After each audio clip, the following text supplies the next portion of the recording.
Have you ever wondered why women can wait years for a diagnosis for conditions like endometriosis, or why a promising treatment isn't available or covered?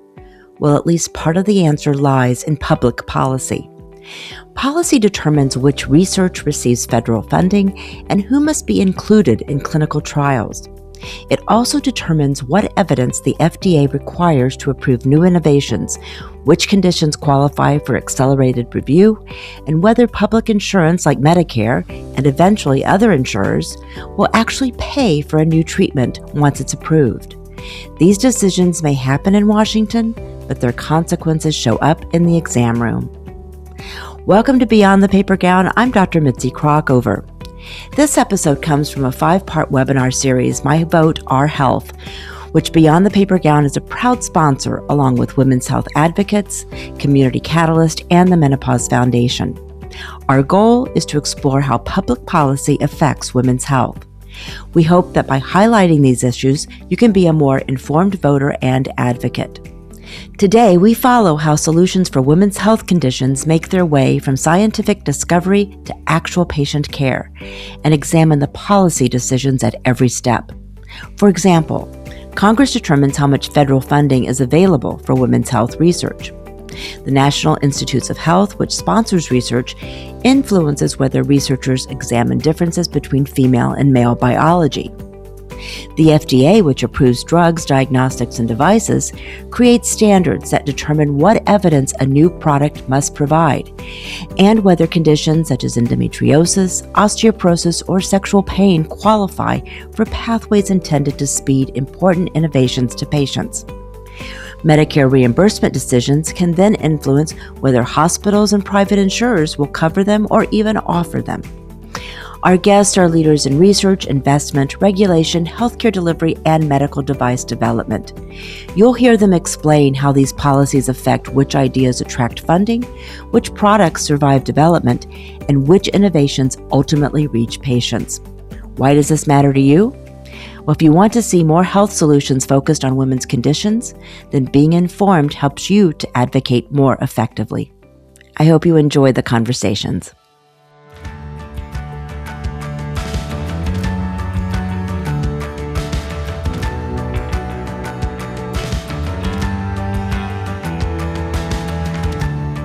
My name is Liz Powell, and I'm the founder and head of G2G Consulting, lobbying firm in Washington, D.C., and Women's Health Advocates, which we just launched in February of last year, and has grown to all 50 states, advocates everywhere, 27 different countries, several Capitol Hill days, including a very successful recent one on May 21st. We are bipartisan. We are working with Democrats and Republicans in Congress, with the administration, with the agencies. We've been having great meetings with all different levels of government. And we even launched our first State House Day in New York. And we now have a model for doing more State House Days across the country. And as we shift to the summer and fall, we're getting more involved in elections. And we're tracking candidates and what they're saying about women's health head to toe over the lifespan. So we are super excited for our second in our 5-part series called My Vote, Our Health. Today's speakers are listed right in front of you. We're going to have a dynamic 2-panel approach this time. And my colleague, Dr. Mitzi Crockover, will moderate the second panel, and I will moderate the first panel. So with that, we will get started with our panelists. If they could come up and join me.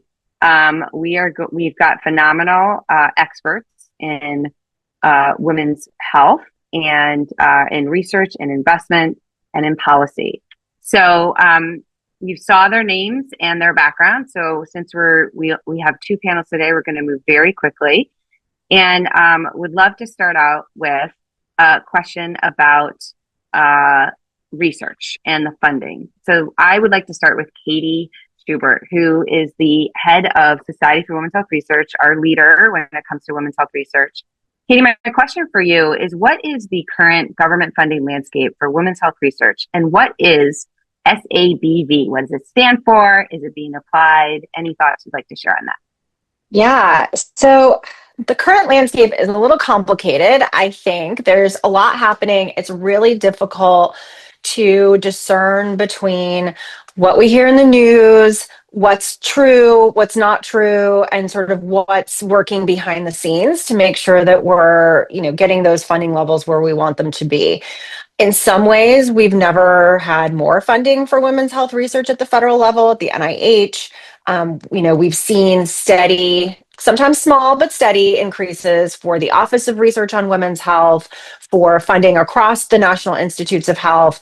And at the same time, we are dealing with sort of constant threats of cuts to research broadly, which I guess I should sort of clarify that it's not usually that the funding cuts are directed toward women's health. It's just that, that's a part of the funding landscape that the National Institutes of Health has. And so it does, when you see threats of cuts, it does apply to women's health research.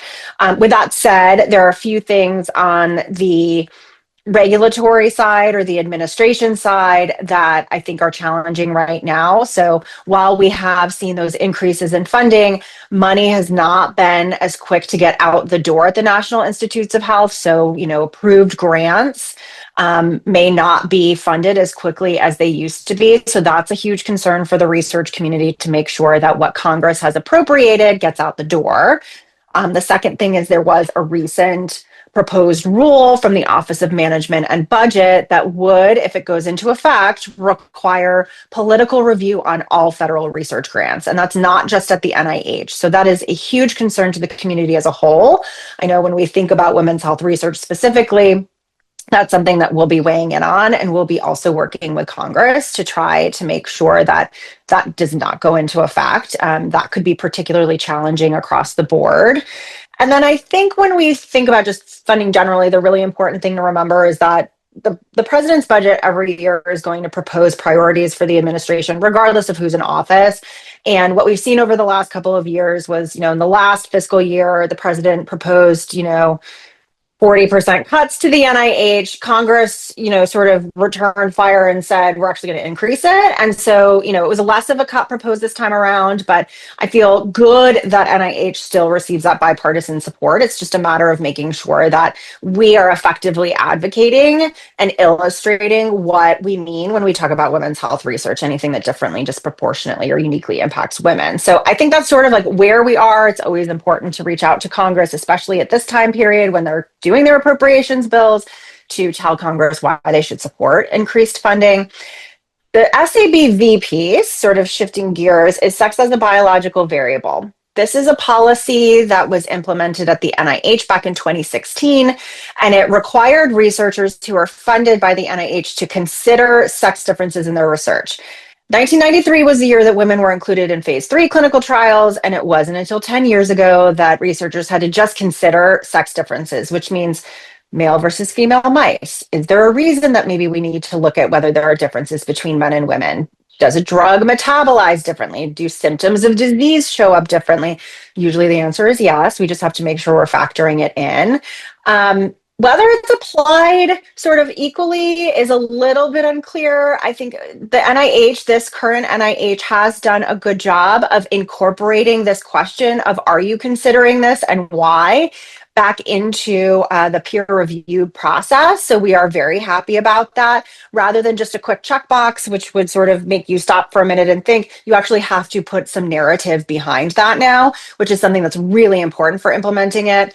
I think we're still all sort of evaluating, is there something more that needs to be done so that, everyone really is learning from the beginning that there could be sex differences, which is a challenge for sure.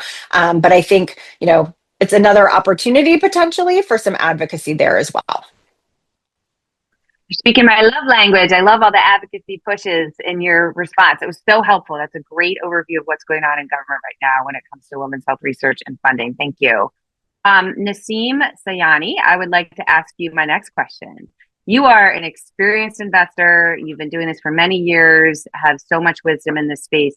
Can you share what the private sector investment landscape is looking like for women's health? Sure. There's a number of things at play in this moment. So if we look at what the numbers tell us to start, and I have some data, so bear with me. 2025, $46.8 billion went into healthcare investment from a venture landscape. 2% of that roughly went to investments that were exclusively women's health aligned.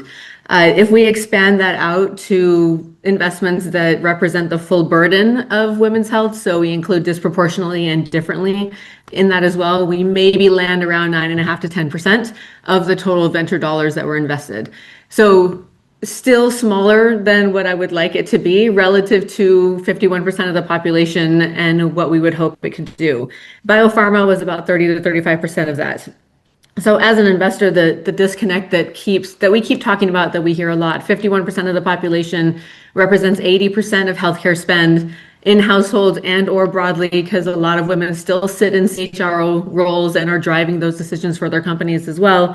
And a $1 trillion TAM on this category, which has come from McKinsey, the World Economic Forum, from KPMG. We've validated this number more than once, yet still only represents 2% of capital. So we have a severe mispricing, right? We're still sitting in a place where it's a significant opportunity. Arbitrage is now, it appears proven, but we're still not driving the capital to it. So we have a big mispricing problem that still sits. This is further compounded now by what has, in the last 18 months, become a severe almost concentration and maturing of where the capital has been moving towards. We have a number of IPO-ready companies and a cohort of the MIDI and others that are sitting in a place where they could IPO soon. We have real demand sitting in B2B employers and benefit programs. We have deeper IP. We have and dedicated pools of capital, and yet it's all concentrating later stage. So we have Melinda Gates has now dedicated money. We have Welcome Leap is putting money in. We have a number of funds that have been stood up that are much larger, but they are all concentrating their capital later stage. So much more de-risk, largely AI-based platforms, and series B, C, D, or later. And so what we're ending up in is in a place where the headline is up and to the right, but we are otherwise, the catalytic innovation that actually drives this category is sitting early stage, but the money is not sitting early stage. It's all sitting later stage. So we have a structural problem inside the category where we're leaving a lot of earlier stage companies without the money to grow, and the cycle is not going to repeat. So two big problems, the two big implications is we're starving early stage innovation. We have a lot of companies that are not finding the money they need because in 2024 and 2025, nearly 80% of the capital that was deployed was later stage focused and was not early stage focused. And then you can't manufacture more later stage growth if you haven't funded earlier stage companies. Those things can't coexist. And then the second problem is at the fund level. Almost 90% of the capital from LPs that went into funds year to date this year went into the $1 billion funds. It did not go to funds smaller than $1 billion. It did not go to emerging managers. It did not go to thesis-driven managers. Those managers are the ones that are focused on pre-seed and seed stage checks into this category. And if we're not putting LP capital into those funds, we're not going to fund the earlier stage. And the drought that's happening at the earlier stage is so severe, we're going to end up without the next crop of the big companies that can be the next round of IPOs. And that's very, very concerning because we need the innovation in this category to grow, especially now that we're seeing so much of the arbitrage manifest. And we're seeing now the 100 billion in value that's already been returned to investors that we can quantify. We need to go get the next 100 billion, but we won't be able to get it if we don't fund the earlier stage. And that's where I want everyone to focus, is how do we now accelerate getting more money into earlier stage investments by way of funding fund managers and also by putting more earlier stage checks into action. Wow. A lot of information there. Super powerful, compelling, and fascinating. A little depressing too, but thank you for that. It's fixable. It's fixable. I know we're going to get there, right? Yeah. With our next question, we're going to get to the hopeful side of things and what we can all do about it. So thank you for that. Catherine Anderson, also an amazing expert leader, true champion for women's health, and your role at HSBC, you are managing so many aspects of the finance side of things, and you're seeing what's happening in finance and women's health, in this great transfer of wealth that is happening. Would love to get your insights on how those are factors in this. Yeah, and thanks for having me, Liz. I really appreciate having the opportunity to join this incredible group today. I'd say a few things are happening, right? So women already make up the majority of healthcare decisions in the US, right? At the same time, we're in the middle of one of the largest wealth transfers that we've seen in history. And women control a quickly increasing share of that wealth. And we put out some research on that through our wealth and private banking team in Q4 of last year, if anybody's interested in really getting into the nitty gritty. But historically, there's been a disconnect between who makes healthcare decisions and where investment dollars get allocated. And I think that's starting to shift as a result of what I just mentioned.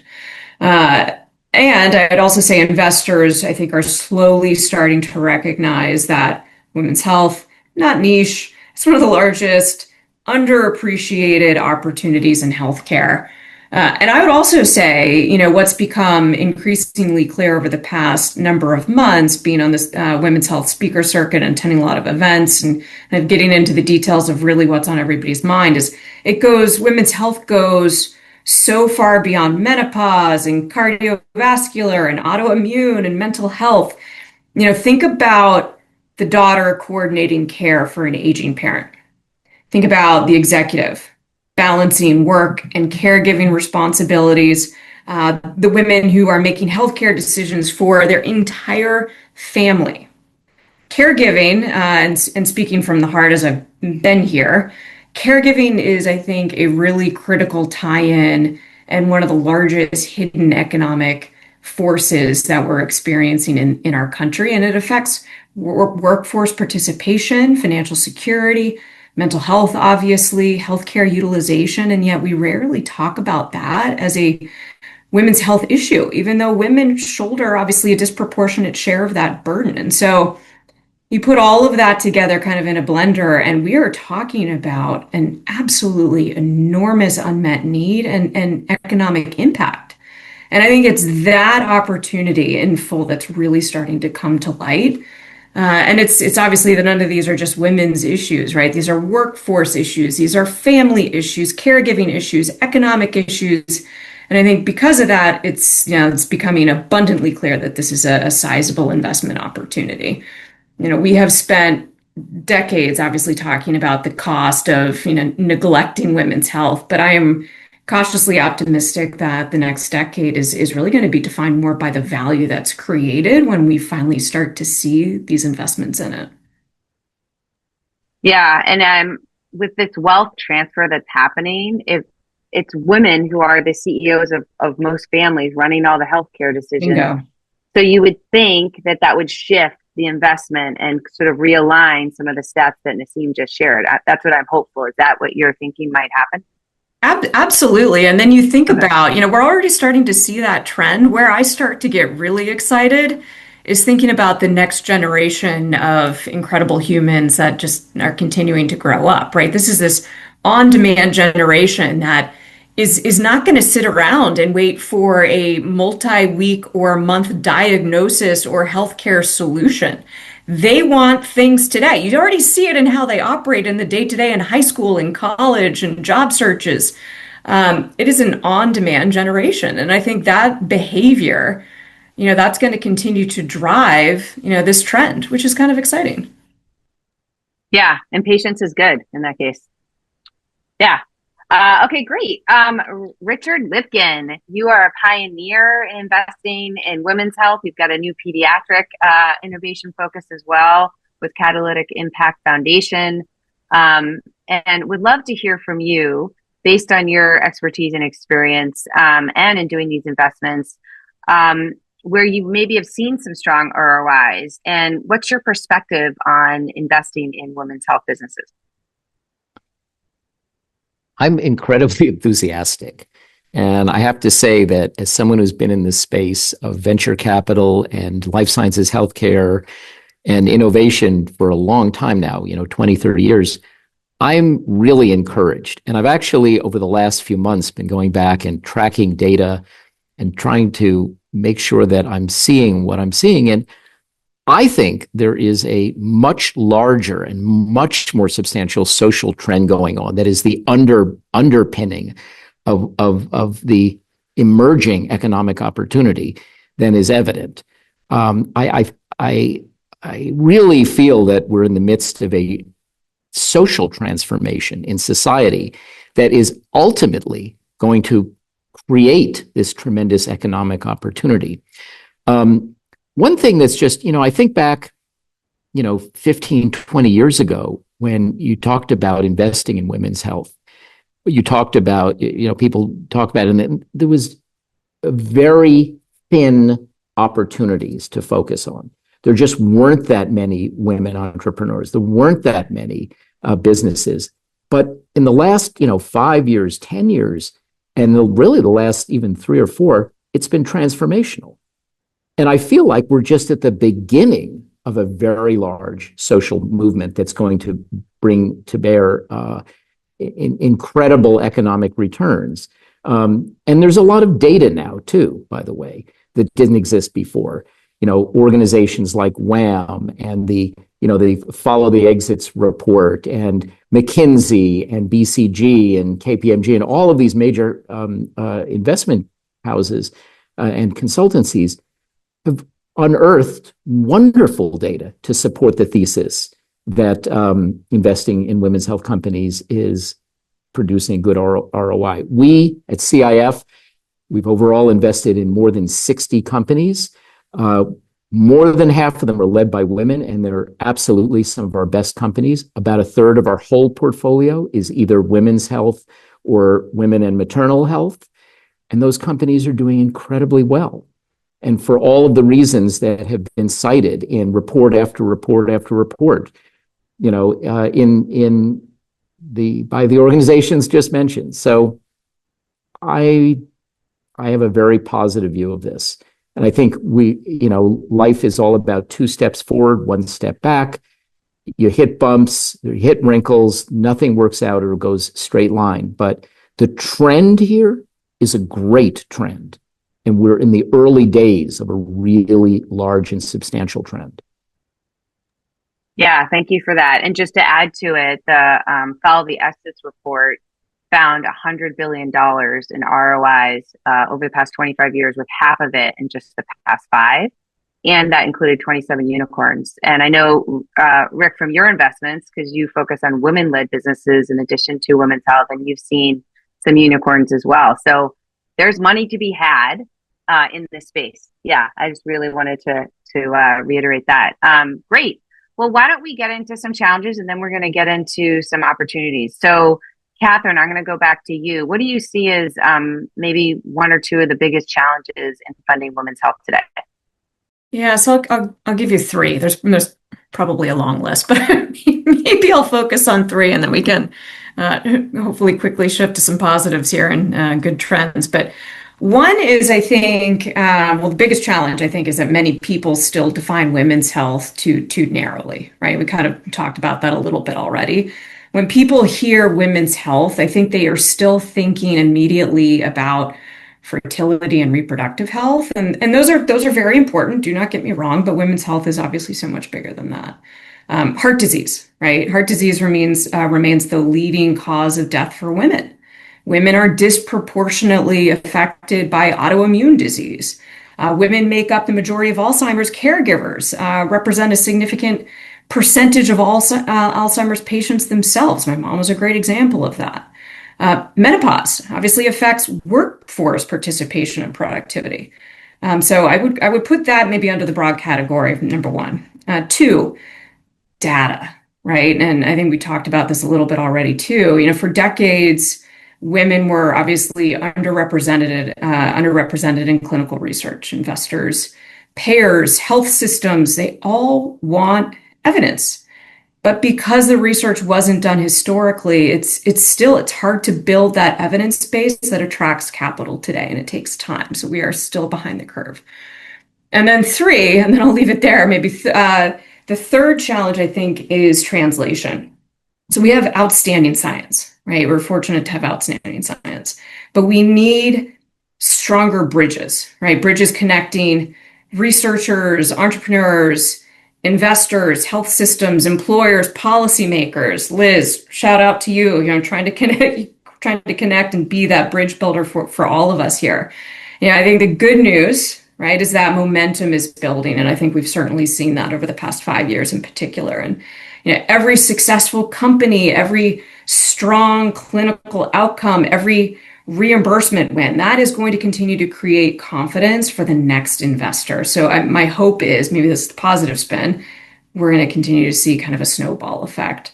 So the problem probably goes without saying, women are, obviously not a small market. The problem is that we have just historically collected too little data on a really, really large market, and we are still playing catch up and probably will be playing catch up for a period of time. Yeah, that's for sure. What do you think, Nassim? I have a long list, but I'll give you two. Okay. One is a semantic problem, which I've said in a few places, is that one, definitionally, women's health gets characterized as just the uniquely defined conditions and the things that only exclusively affect us. And the definition is much, much broader than that. We have to think about it as also including the disproportionately and the differently affecting conditions, because that's actually 95% of what we deal with. And so it's a much broader condition set, and it expands the TAM by 4 times. It makes the whole thing a much bigger category. And so I want to leave the women's health language behind, or recast it, or redefine it, and find a new way to talk about what this category is, so that some of that stigma goes away. So we have a semantics problem, and I want to solve the semantics problem.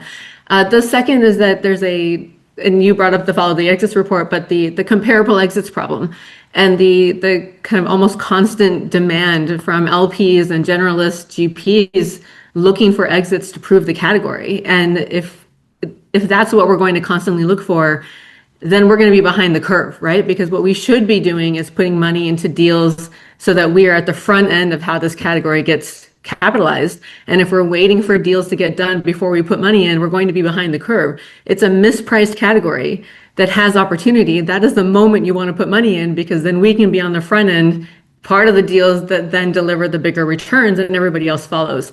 And so from a behavior standpoint, and what venture typically does, we typically and historically should be getting into arbitrage spaces where there's high demand, where there's behavior change, where there's significant spend, where there's a trend towards it growing. Those are the things that drive what venture should be looking for. And for whatever reason, this category isn't picking up those signals are not what's tracking this category.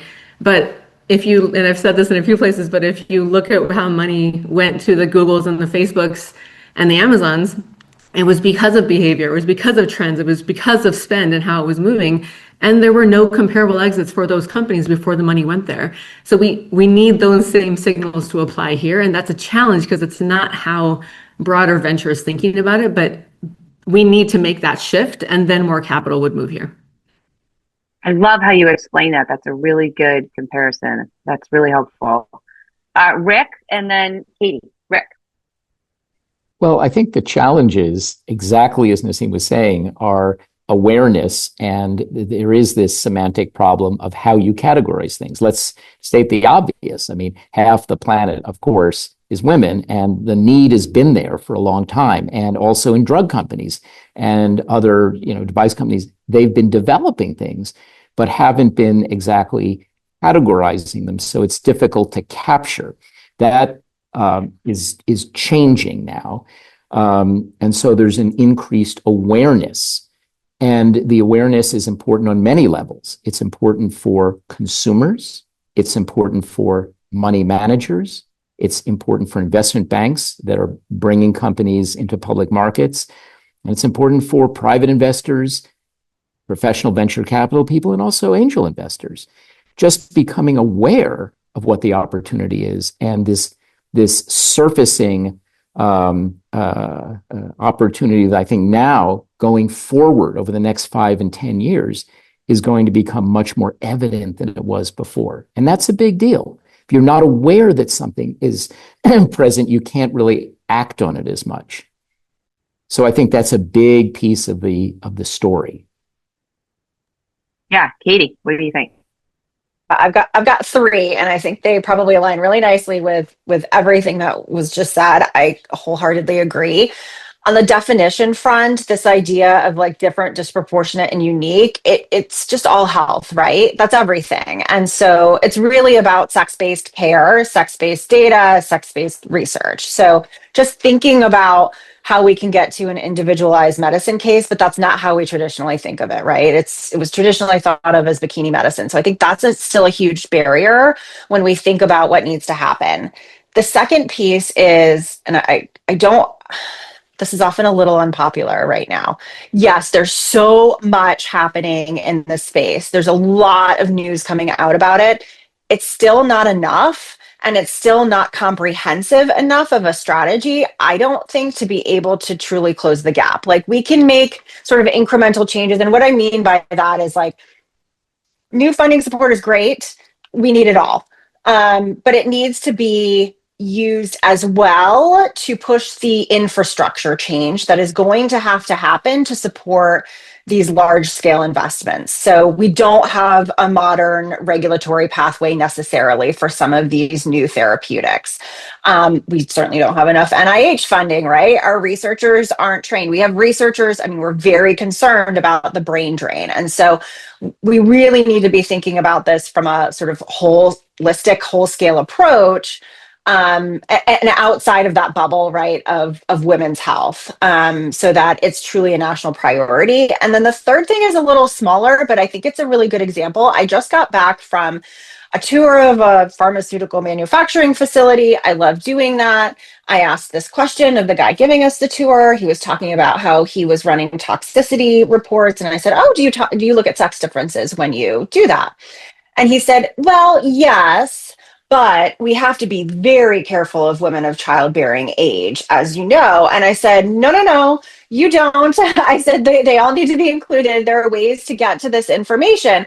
And so that's somebody who's doing it every day. So there is a lag, right, in terms of the policies and infrastructure that we currently have in place and how we are all thinking about it and what is actually drilling down to boots on the ground, people doing this work. And I think that is a huge challenge for us as we're building. And to your point, like, you're so right, there is a large scale social movement happening. How do we marry these things together so that they all align and really shoot for the stars on it? But to me, that was a little eye-opening, because we all know that that's not a problem when it comes to research, but it's not necessarily getting into, the hearts and minds of everyone. Great. That is so helpful. All right. We are about to pass it over. I'm going to close out with one final question, and that is, I want each of you to say in one word what you're feeling about the future of women's health. And we're going to start with you, Katie. One word. Oh, I like hope. Hope. Yep. Okay. Catherine. Optimistic. Great. And Naseem. Audacious. Love it. Rick. Optimistic. Wonderful, wonderful words. Thank you all so much for your expertise. Chat box is lighting up like crazy. I invite our speakers, if there's anything you want to add to chat box, you're welcome to do so. We are now going to turn over to our second panel, which is going to be moderated by the wonderful, incomparable, amazing Dr. Mitzi Crackover. She is CEO of Women Centered. She is the host of Beyond the Paper Gown, managing director and co-chair of Health Sector Group, founding team, Arizona chapter of Golden Seed. She's professor at ASU, Arizona State. And she is co-founder of Femtech AZ, and she is a founding leader of Women's Health Advocates. Mitzi, take it away. Thank you so much, Liz. That was an incredible panel. So thanks to everyone in there. I also just want to take a moment to thank really quickly our co-sponsors for WHA, as well as Beyond the Paper Gown and Community Catalyst and the Menopause Foundation for helping us bring these webinars to everyone. Wow, that first panel gave us a lot to think about and really grounded us in the funding landscape, which is so important for technology development and the policy choices behind all of them. And so now in our next panel, we're going to turn to what happens after the funding decisions are made. And again, whether innovation actually reaches women. Catherine Anderson noted earlier that this is a major challenge and an opportunity. So the levers of impacting and getting innovations into use are the evidence required.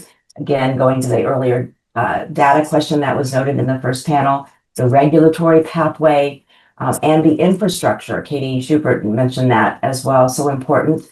As well as, is this going to be covered by insurers and be reimbursed? Can it be adopted by physicians and other healthcare providers? And then finally, whether organizations can scale the solution in the real world. And so all of these have significant implications, as we heard again in the earlier panel about whether or not there's going to be earlier investment, which is so needed, as Nassim mentioned, and Rich pointed out, and then later on, the investment needed to scale and deploy. So hopefully we're starting to think about these pathways and connecting the dots because they're so interconnected. And then again, if we're going to be advocates and voters, we need to start thinking about these questions to pose to our policymakers, as well as, again, even to just looking at the infrastructure itself. What accelerates research? What improves access? What makes it easier for proven solutions to be covered? And what helps innovation reach the women who need it most? And again, I think the reason why we're all here is that it all kind of goes back to one issue, and that is policy. It's such a significant lever in all of these.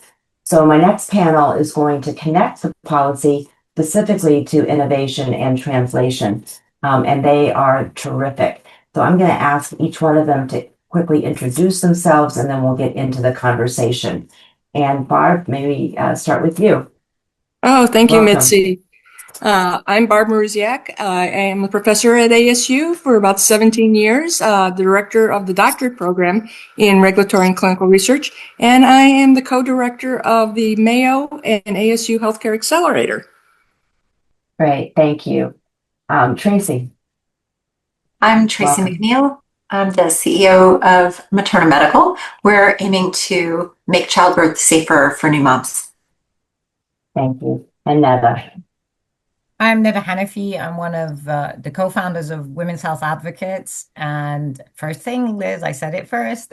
And also the founder of MedTech Strategy Advisors, where we work with companies to help them navigate that evidence generation pathway and get products, to your point, to the patients that can actually benefit from them. Thank you. Well, Barb, I'm going to start with you because you come from both the academic and the health system perspective, and especially with your work with the ASU Mayo Accelerator. In your opinion, what happens after research validates a promising women's health innovation, and then where does it tend to stall before it reaches patients? Excellent questions, Mitzi. From what we see is most women's health innovations, they don't die at the FDA or at the does it work stage. They actually kind of die in what we call the messy middle, from ideation to commercialization. And this middle is really made up of about four things that we see. First, translating evidence into the kind of outcomes that the payers and the healthcare system leaders, what they really care about. Second, build that credible economic story. Third, integrating into real clinical workflows. We've got to get there where the clinicians are. And then fourth, securing payer uptake and reimbursement. So in our accelerator, I mean, we have the opportunity to probably see some of the most coolest novel innovations that are coming to healthcare, and a lot coming to women's healthcare now. But we also have seen that about 3/4 of these medtech and digital startups, they never even make it to commercial stages, because it's not the science is wrong, it's because they haven't planned capital, regulatory strategy, market access, partnerships. None of that was built with implementation in mind. And then now you throw women's health on top, that's extra friction, because we know there's a historical underinvestment and skepticism. We've got fragmented ownership around OBGYN, primary care, behavioral health. And then we also see kind of like a misalignment in what women value: symptom relief, function, dignity, productivity, and what the payers are looking for: avoided admissions and procedures. So from the Mayo ASU kind of vantage, once we see that there's a promising feasibility or there's early clinical data, we kind of see all of a sudden the same stall points coming over and over again. First of it, the teams are kind of misaligning their evidence package. Beautiful science, but the whole wrong endpoints. For coverage decisions, maybe it's underpowered, maybe the data is poorly stratified, especially among women. Then we've seen where companies, they come to launch, but they don't even have a story. They don't have a good impact type of story. They've never even started conversations with payers. And then the payers respond, and we hear this a lot at our accelerator, with very restrictive coverage and prior authorizations that the whole scenario gets so hard to unwind. Then within inside health systems, most of these innovations don't have a home. There's no clear owner, no defined point in the visit, no healthcare record integration, no plan for staffing or billing. And so they languish in what we kind of call pilot purgatory. It's one of our favorite little terms. So this is exactly why our accelerator was actually created and exists to this day. We actually take a lot of pride in co-developing with those companies. We pair these companies with clinicians, with scientists, with regular payers, operators, business mentors. And the purpose really is to force clarity about their use case within a healthcare system. So when all these pieces kind of get put together and they're designed in from the start, that messy middle of those 4 items, they stop being a graveyard and actually becomes a managed pathway from promising data to standard of care. Great, thank you. Well, that now 2 words or 2 terms that I'm coming away from this: the messy middle and pilot purgatory. So thank you. Netta, Barb just laid out a really terrific sequence of events with respect to translation, from science to clinical practice. But in the middle of that is the regulatory process. So really, what are the key steps between a promising women's health innovation and approval or clearance? Yeah, I think Barb did a really nice job because it's breaking down the silos. And regulatory strategy is just one stream as you're thinking about your product development from the concept through to commercialization. So regulatory strategy should really define what my pathway to market should look like, always accounting for benefit risk. And I agree that the bottleneck isn't necessarily FDA. I think that can be the easiest part. It's who's going to adopt and who's going to pay for your product, right? And I think defining or designing adoption from the start is really critical. And also, FDA, it's simple: benefit v risk. Benefit always has to outweigh risk, and you need to show how your product is going to have a clinical benefit, a patient benefit. And there's so many opportunities now where FDA has evolved to include the patient preference information, patient-reported outcomes, even as primary endpoints in clinical studies. And I think and this is really vital for women's health, as you said, Barb, because our endpoints will be unique to us. And pain is a very critical piece if you're thinking about endometriosis, or if you're thinking about fibroids, adenomyosis, those very unique conditions for women specifically.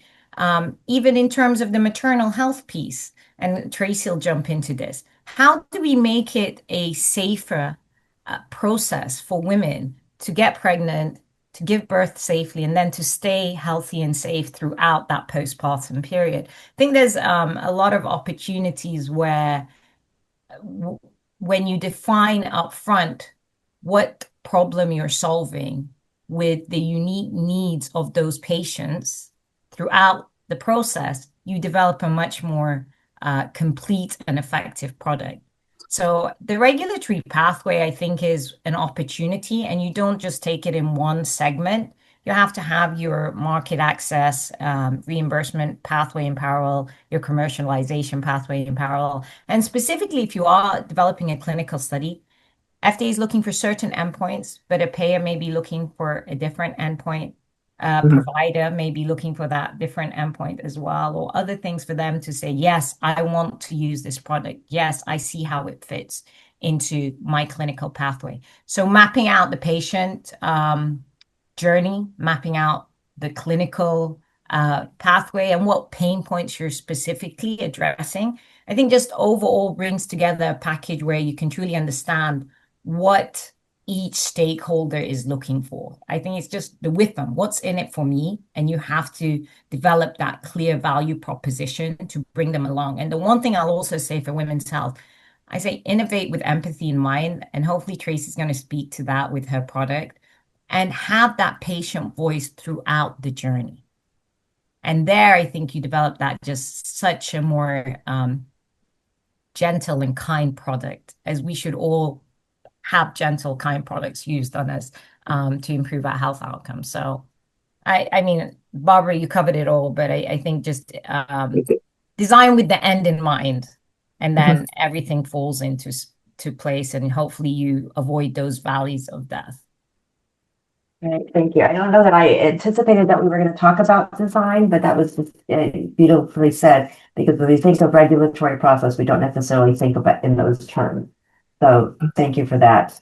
Well, Tracy, as Netta said, you've been walking the walk and living this. You actually have taken a women's health device through development and into the market, and you're also in the process of validating a second device. So what is the gap that you've seen in terms of we have a clear effective product and clinicians are actually using it with patients? And if I can add a little bit more, what have you seen in terms of the difference in terms of the two products that you're developing? What have you learned from that? Because that was 3 questions, sorry. Yeah, well, I think because Barb and Netta did such a great job of talking about the principles, I'll talk about what our company is doing as a case study. So our first product is on the market. It's called Millie. It is available at hellomillie.com. And it is to treat a high-tone pelvic floor disorder called vaginismus, where the symptoms are that sex is painful or impossible. And so it's an expanding dilator to just help stretch out those muscles and make sex less painful and possible. And when I should say, I'm not the founder of Materna, so I took over from the founder. And when I joined, Millie was already on the market as a wellness product, B2C. So something that maybe not everybody knows is when you get FDA clearance, it's not for the device itself. It's for your marketing. It's for what you're saying about your product. And so you can sell a product like, a tongue depressor is a medical device, a popsicle is not, right? It's the same piece of wood, right? So that's kind of the distinction. And so we could sell Millie, but without FDA clearance, we couldn't say what it was or why anybody would want it. So when we got FDA clearance, now we had an indication. So talking about indications versus claims, indication for vaginismus, but claims are what the product does for you, and you need clinical evidence to make claims. And so under my tenure, we've taken it through a couple of FDA clearances and a clinical study. So now, not only is it proven, not only is it clear, but it's also, we can say it helps people recover in 90 days. You don't need to suffer with this condition for years, which is what most people do. In terms of and we have thousands of patients using Millie, and it's great.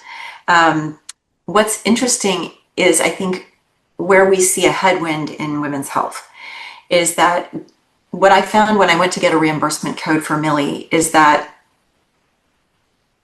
really people didn't feel that women's sexual pain was important, right? I got questions from payers, is this a nice to have or a need to have, right? Whereas when sex is painful or impossible for men, that's a medical problem. That it was not really what we saw for Millie. And in contrast, our second product, which is called Elora, you can see it on our website at maternalmedical.com. But Elora is a single-use disposable used during labor and delivery to reduce the incidence rate of pelvic floor injuries to women.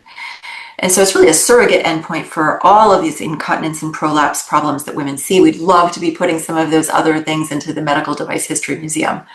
What if a woman could walk out of the hospital with the same pelvic floor that she walked in with? That's the problem we're trying to solve. I have found from a societal standpoint, it's been easier to get conversations going. Everybody has a mom. Pretty much everybody on both sides of the aisle can get behind protecting mom. And that has made it possible for us to get a reimbursement code.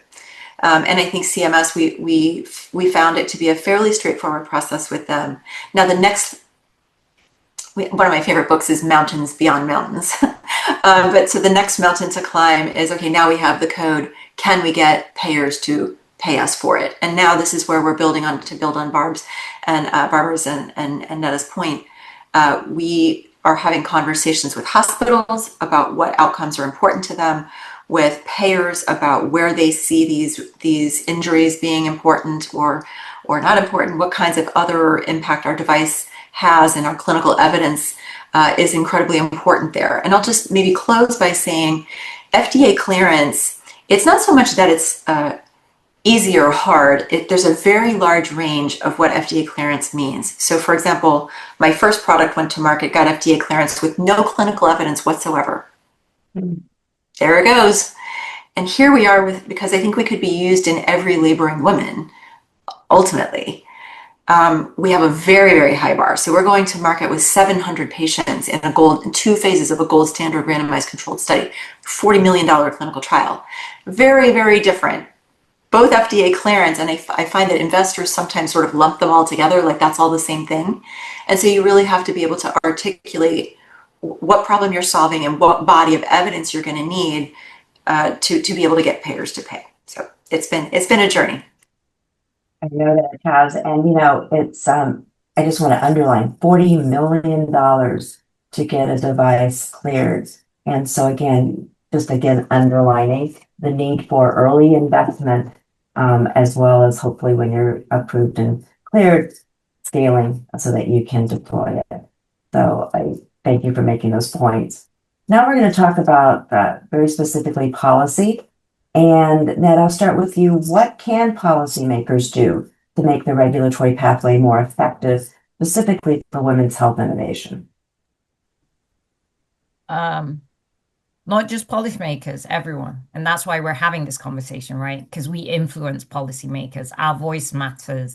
We have to put in front of them what they need to focus on. And it's been talked about. We always talk about it. It's women's health is everyone's health. We're all birthed from women.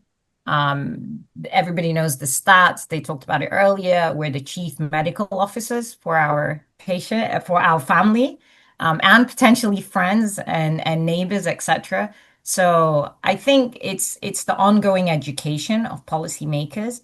And specifically from an FDA perspective, I believe there's a way to shine a light on how to get a product for women. And that might be just for women in terms of a disease or condition that uniquely impacts them, by figuring out how to balance the pre and post market data, how to get clarity around endpoints that actually make sense and that makes sense for women, not necessarily what the regulator is focused on. I also think helping the agency and regulators move away from this paternalistic approach when it comes to maternal health and having two patients, a fetus and a mother, that I think there's ways to balance the data collection and not make it too burdensome. What actually makes sense? Safety is number one and it's central. I think there's just ways to deploy that. There have been updates and guidances now of the inclusion of pregnant women and lactating women and women of childbearing potential in clinical studies. I think Katie touched on this earlier.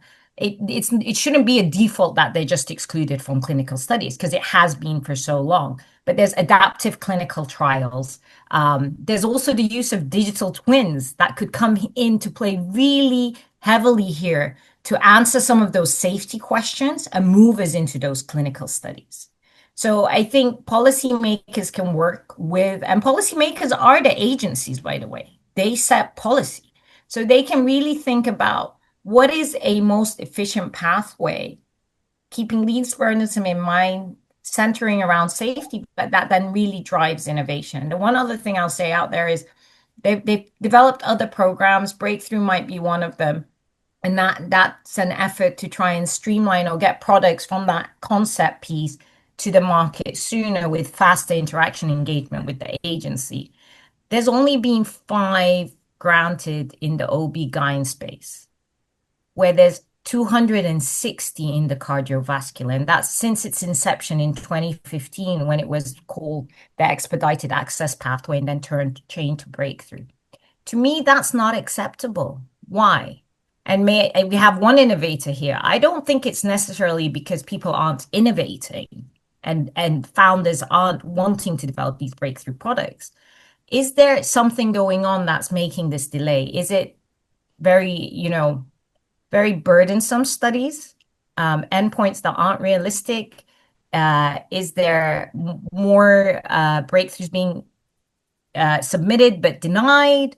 Are people not being encouraged to submit them?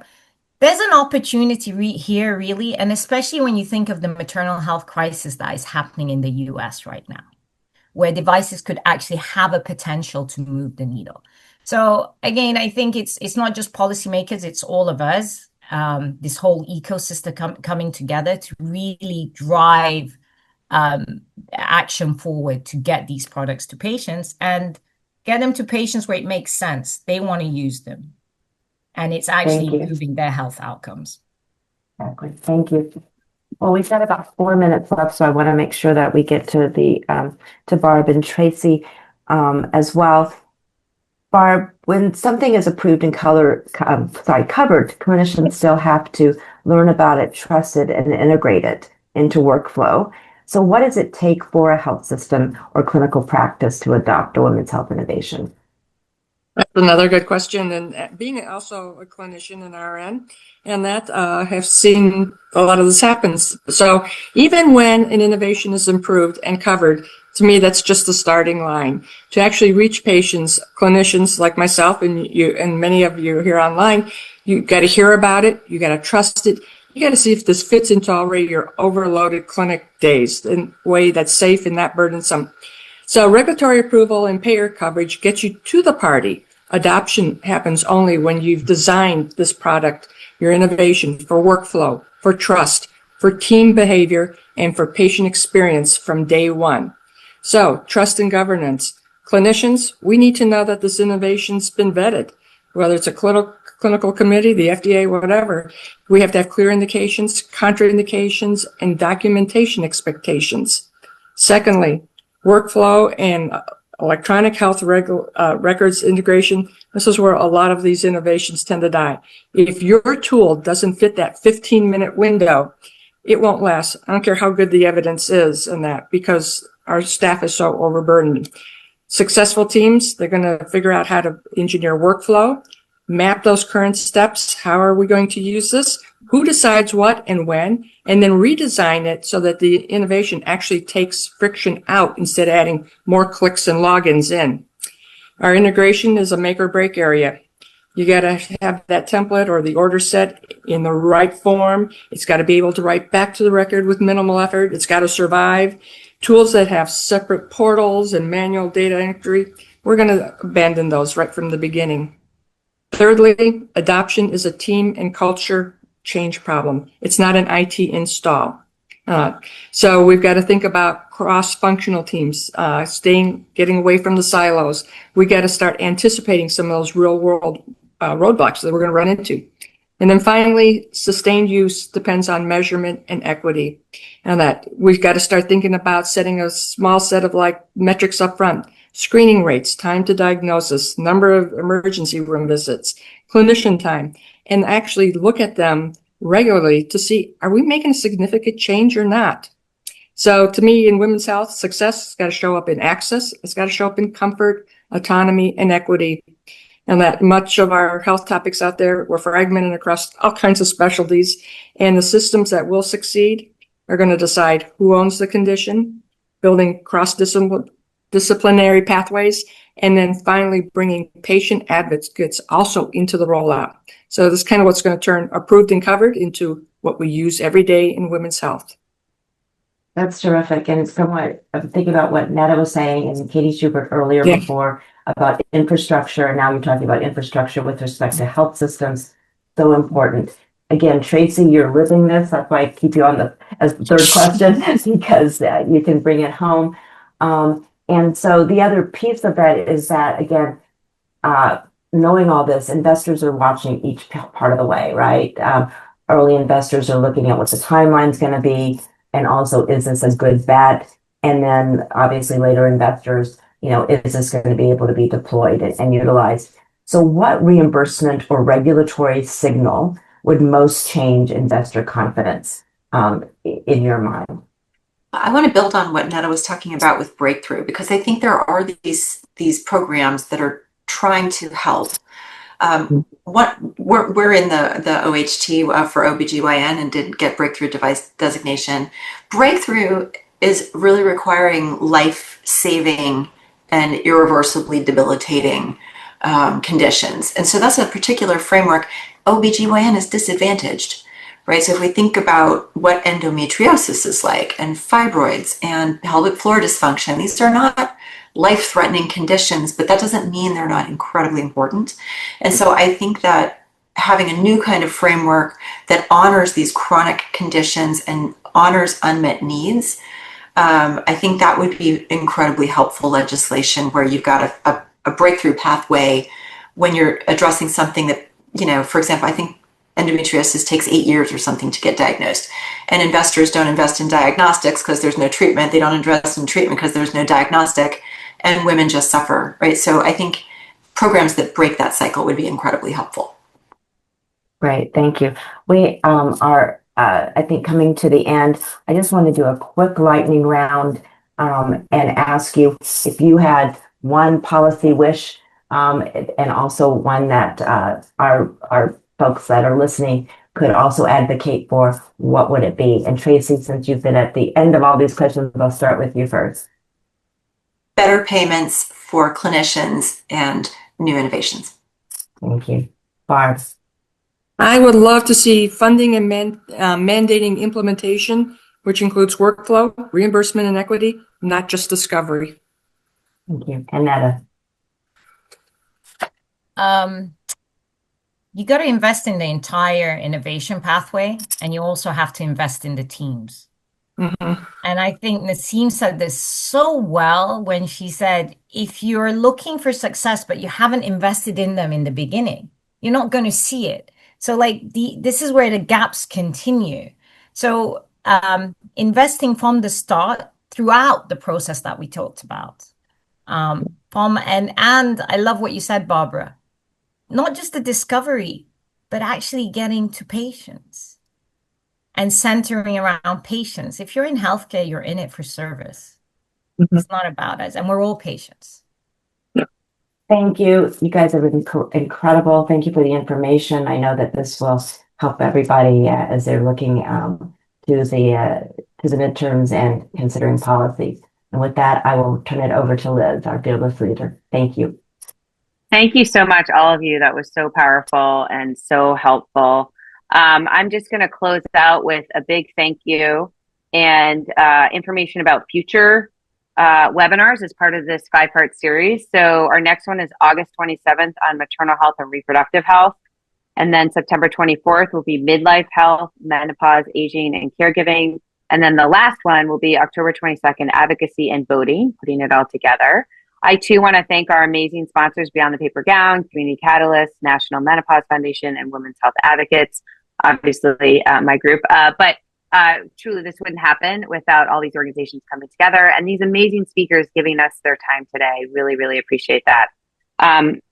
Also wanted to close out with some calls to action. We talked a lot about gaps in the systems, ideas to change them, what can happen, the optimism that our experts have in the future of women's health. And all of this depends on us. So we need to be writing our members of Congress. We've got the Write Your Member of Congress on our website at womenshealthadvocates.org.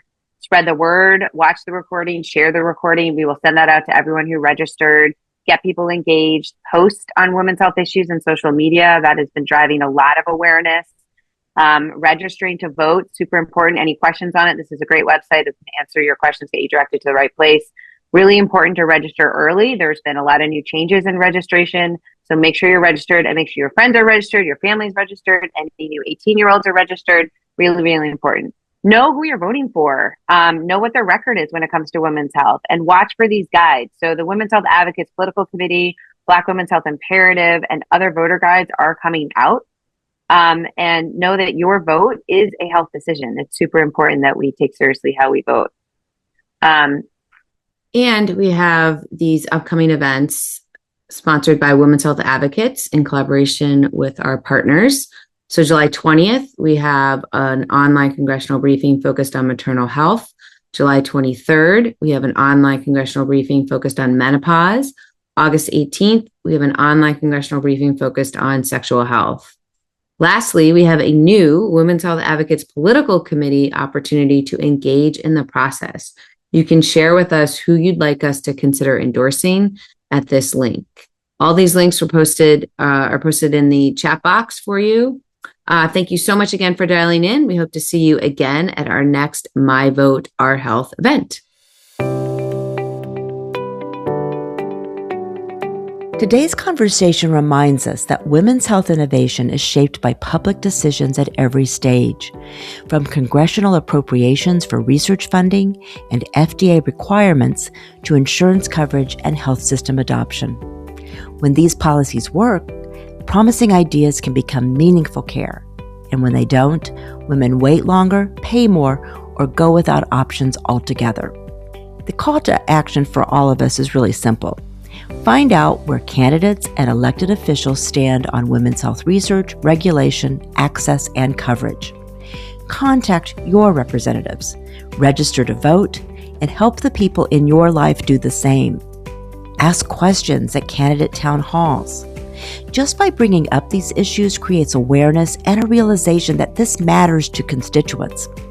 I'm always heartened when I speak with lawmakers and their staff who appreciate learning more and understanding how their votes and policies can impact women. I also invite you to visit beyondthepapergown.com for more information and to sign up for our newsletter, which provides updates on our podcast, news, events, and the ways you can get involved. This was the second installment of My Vote, Our Health, a 5-part series from Women's Health Advocates and its partners. For more information on the series and resources, go to womenshealthadvocates.org. I truly encourage you to share this episode with your friends as well as your elected officials and their staffs, because the policies that shape women's health care should also help shape our votes. Thank you for listening and take good care.